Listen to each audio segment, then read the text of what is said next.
Le décodeur de la communication, un podcast de l'agence Maverick. Mais j'estime que la com interne, comme on l'a connue il y a 10-15 ans, ou même 20 ans, elle n'existe plus, cette communication interne à papa, tu sais, où on considérait que c'était la Ligue 2 de la communication, c'était, on savait pas trop quoi en faire. Moi, je considère qu'elle n'existe plus. Qu'est-ce que tu en penses, toi, Florence? Pour moi, c'est de la communication, tout court, au sens le plus noble du terme. Je dirais oui et non. Je suis d'accord avec toi sur la communication au sens noble du terme, parce qu'on est des vrais communicants.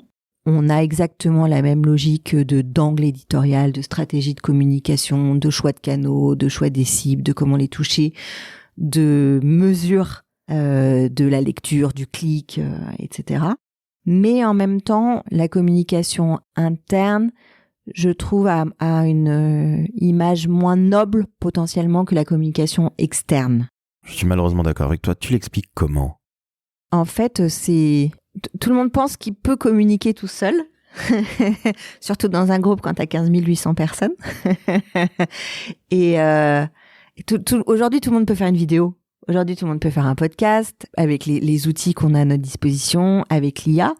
Et donc, en fait, tout le monde pense qu'il peut savoir communiquer. Mais en fait, c'est un vrai métier et c'est tout le job, je trouve, c'est de tout le travail qu'on fait, ou en tout cas moi que je promeus, c'est de positionner la communication interne comme un vrai rôle de conseil et d'expertise. Par exemple, mon travail, c'est de conseiller les dirigeants du groupe sur leur communication en interne. Et ça, c'est un vrai rôle d'expert. Je suis d'accord. Comment c'est pris justement dans le groupe?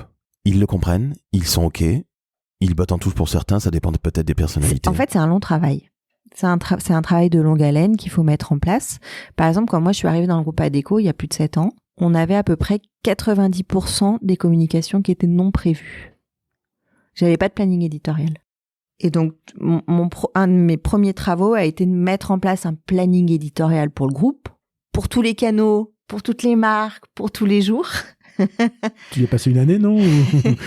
J'ai passé beaucoup de temps, puis surtout beaucoup de pédagogie. Parce qu'en fait, souvent, quand la communication, elle n'est pas placée comme stratégique en interne, tu arrives en bout de course d'un projet. Et là, on dit, oh, faut communiquer demain, ça sort demain. Donc, tout le travail, c'est ça, c'est de mettre en place le planning éditorial, mais c'est pas juste un outil, en fait. C'est tout le monde, toutes les parties prenantes de l'entreprise que tu dois aller convaincre. Tu dois coacher ton équipe dans cette explication-là, parce qu'en fait, chaque membre de l'équipe a ses propres interlocuteurs à son niveau sur les projets dont il a la charge. Et aujourd'hui, je peux te dire, on est sur 10% d'imprévu. Mais c'est de l'imprévu parce que crise, parce qu'une nomination, parce qu'un projet qui arrive au niveau du siège mondial qui était ultra secret, c'est la vie d'une entreprise comme la tienne. C'est la vie d'une entreprise classique. Quand tu es arrivé il y a 7 ans, tu découvres ça dans un si grand groupe. Rien n'est prévu, grosso modo. Bon, j'exagère un peu parce que ils ne t'ont pas attendu pour faire de la communication interne chez Adecco. Non, elle était déjà très bien, mais elle n'était pas planifiée. Tout était fait dans l'urgence. Dans l'urgence. T'étais dans une roue de hamster, comme on l'est aujourd'hui, mais différemment. Et tous les messages arrivaient. Et en fait, à un moment, tu empiles les messages les uns sur les autres. Les collaborateurs ne comprennent pas les messages. T'as pas le temps vraiment de les réécrire, de les relire. Oh, tu peux pas être juste une boîte d'envoi, en fait. Qu'est-ce que tu te dis? Moi, je trouve que c'est hyper challengeant. Parce que ton rôle, c'est pas juste de dire je mets en place un planning éditorial. Ton rôle, c'est de dire ok, je dois positionner la communication interne comme stratégique et comme rôle de conseil. Et en plus, le Covid nous y a beaucoup aidé. Je te vois venir avec ta question.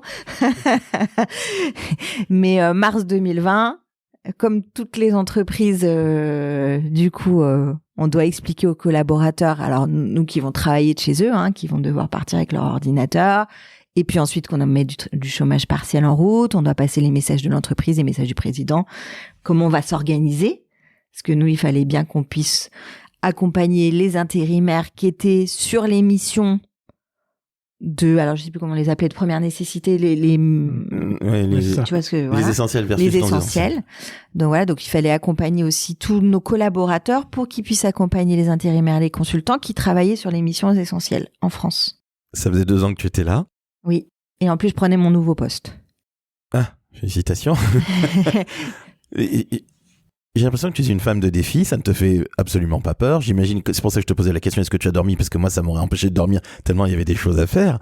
Mais je trouve incroyable que tu nous en parles. Alors certes, avec quelques années de plus, donc tu as le recul nécessaire, mais je sais pas ce que tu en penses, Jean-François, mais tu nous racontes ça un peu comme si, oui, ben on l'a fait, et puis ça s'est bien passé. Mais quel boulot entre l'éducation, le fameux conseil en interne auprès du COMEX, auprès des dirigeants, prendre une habitude, ne serait-ce que de planning éditorial, et boum, tu te prends le Covid en pleine tête au printemps 2020, comme nous toutes et tous. Je dis bravo quand même, hein. Là, c'est badass. Non, sincèrement. Ouais, merci. En fait, tu sais, je pense que c'est comme tous les communicants que tu as dû certainement interviewer. Cette période-là, elle a été passionnante pour nous. Parce qu'en fait, il y avait rien d'écrit. Il fallait tout inventer. On était dans une communication de crise permanente, en fait. Et c'était un kiff pour toi, finalement? Oui, c'était un kiff parce qu'il fallait trouver les bons modèles de communication. En fait, à ce moment-là, il y avait plus de questions sur est-ce que la communication interne c'est important ou pas. Tu sais, communication interne, c'est un peu souvent le parent pauvre quand tu as des tours de budget, des coupes budgétaires. T'es toujours le premier à avoir le budget coupé. T'es toujours le premier à qui on dit il y a trop de monde dans ton équipe. T'es toujours le premier à qui on dit toutes ces phrases un peu types qu'on peut tous entendre quand on fait de la com interne. Et c'est vrai que pendant le Covid, la question, elle s'est pas posée, en fait. Oui, et il y a même moi j'ai vu des boîtes où, du coup, la com s'est retrouvée mise au chômage partiel. C'est les RH qui ont géré. Et là, tu vois la différence entre des gens dont c'est le métier et des gens dont c'est pas le métier. Et, ouais. Et là, tu vois, nous, ça a été même un peu l'inverse parce qu'il y a eu du chômage partiel chez nous. Et les gens de la communication étaient sortis plus vite par moment du chômage partiel. Tout à l'heure, on disait que la com interne, c'était des fois un peu le parent pauvre de la communication. Tu as eu dans tes expériences précédentes, tu as travaillé beaucoup dans le domaine de l'assurance, des mutuelles, etc., où tu avais des rôles de com 360. Tu n'es pas un peu frustré de faire que de la com interne? En fait, moi, je suis très business et marketing dans mon mindset. Et en fait, un groupe comme Adecco, tu l'as dit, c'est gigantesque. Il y a énormément de projets et en fait, tu t'ennuies jamais en fait. Donc, c'est sûr que être 360 dans une plus petite structure où gérer que la com interne dans un groupe comme Adecco, t'as à peu près le même nombre de sujets, on va dire des deux côtés, voire même t'en as plus chez Adecco. Donc non, pas du tout. C'est j'entends bien ce que tu nous dis, c'est aussi de rappeler que la com interne, c'est aussi au service du business finalement. Ouais. Nous, on a une très grosse communication business. Alors, tu vas me dire, qu'est-ce que c'est la communication business quand tu fais pas du marketing? Par exemple, ça va être toute l'animation des commerciaux en interne, tous les challenges commerciaux, les incentives commerciales, le partage des succès commerciaux pour garder tout le monde engagé, le partage de la stratégie commerciale. Voilà, donc, tu as beaucoup de thématiques. En fait, on travaille énormément avec la direction commerciale et le directeur commercial, par exemple, d'Adecco, spécifiquement sur ces thématiques pour pouvoir expliquer toutes ces équipes quelle stratégie on va prendre par exemple pour ce trimestre, pour ce semestre. Est-ce que ta personnalité et ton appétence business, comme tu le dis, est-ce que finalement ça n'aide pas à ce que les gens du COMEX ou tout simplement les gens de l'entreprise comprennent mieux l'importance de la com interne? Je pense que oui. Je pense que ce qui m'aide surtout, c'est ma capacité de négociation. Quand tu as la communication, tu en as besoin. donc ça aide. Par exemple, quand tu conseilles un dirigeant, tu dois lui dire certaines choses que même son équipe ne peut pas lui dire. Il te faut une bonne dose de pédagogie et de négociation, je pense. Et de courage. Aussi, qui est une des valeurs du groupe Adecco. Et d'un autre côté, est-ce que le dirigeant, il n'est pas prêt à l'entendre ça de par quelqu'un qui est communicant plutôt que par quelqu'un d'autre de ses équipes?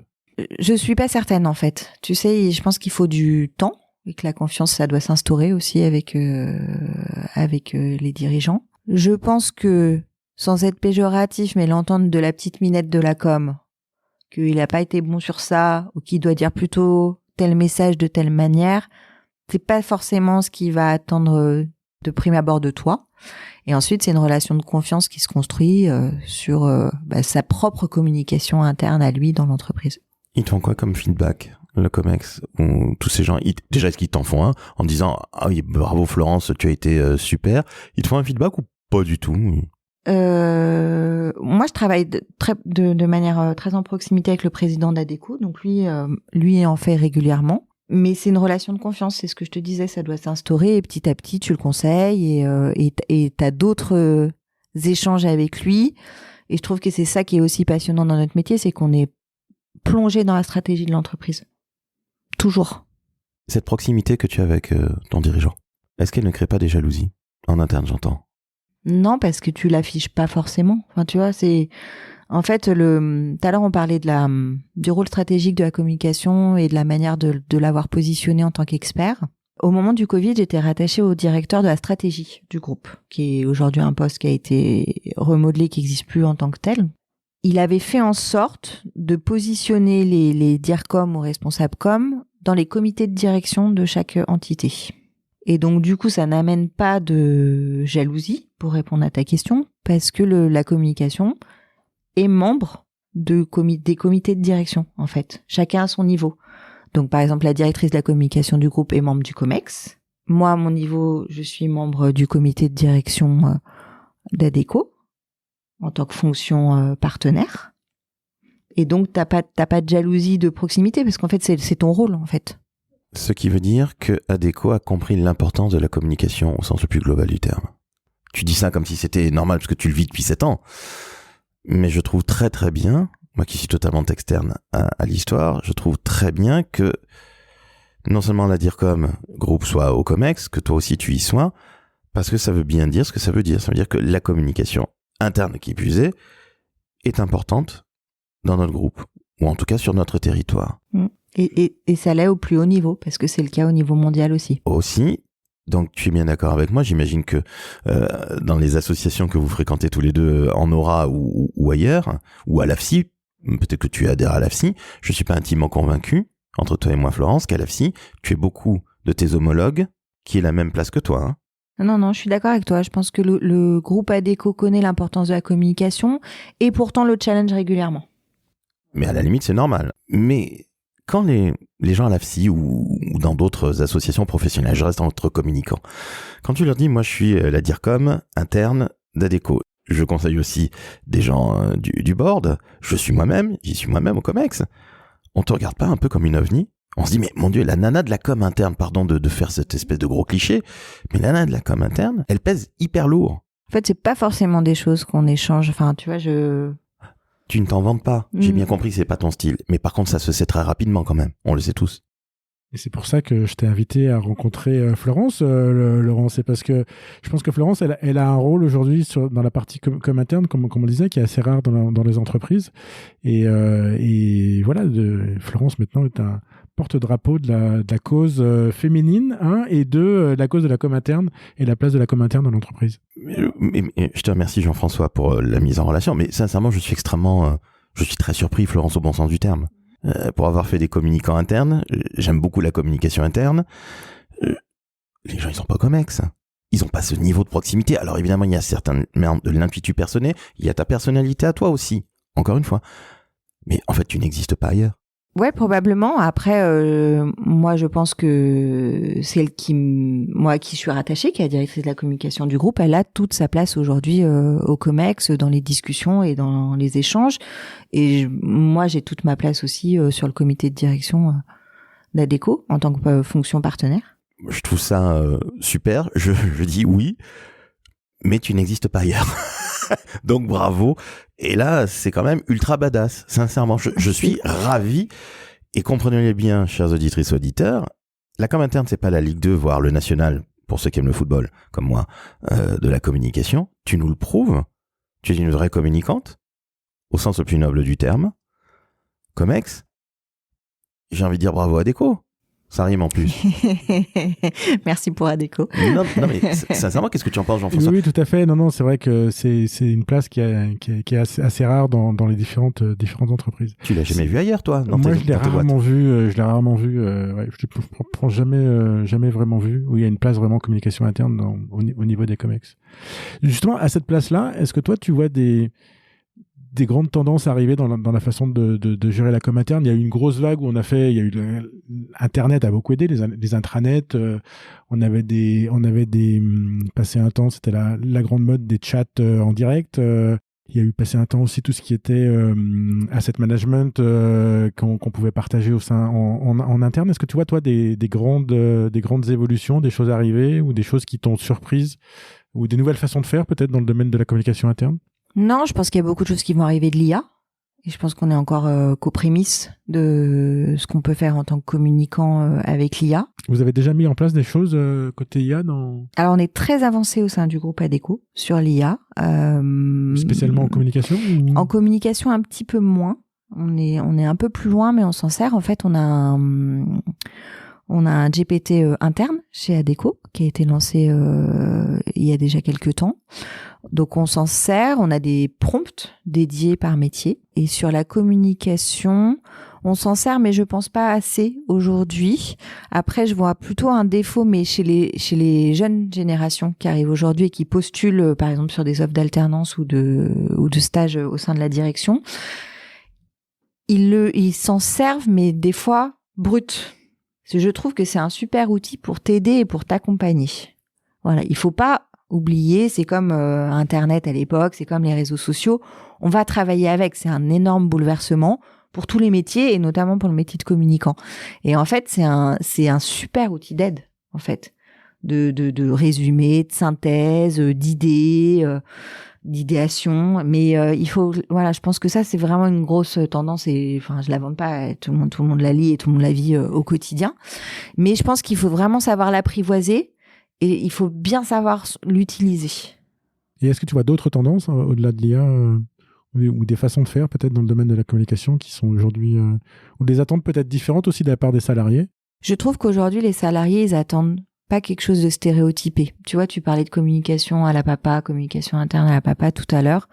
Nous on a fait un gros travail au-delà de la simplification des messages, de l'humanisation des messages.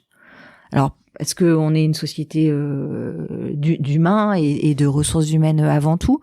Mais je trouve que ce qu'ils attendent, c'est le vrai reflet de ce qu'ils vivent et c'est pas une com corporate que tu ferais en interne. Une sorte de com descendante. Ouais, ultra descendante et ultra stéréotypée.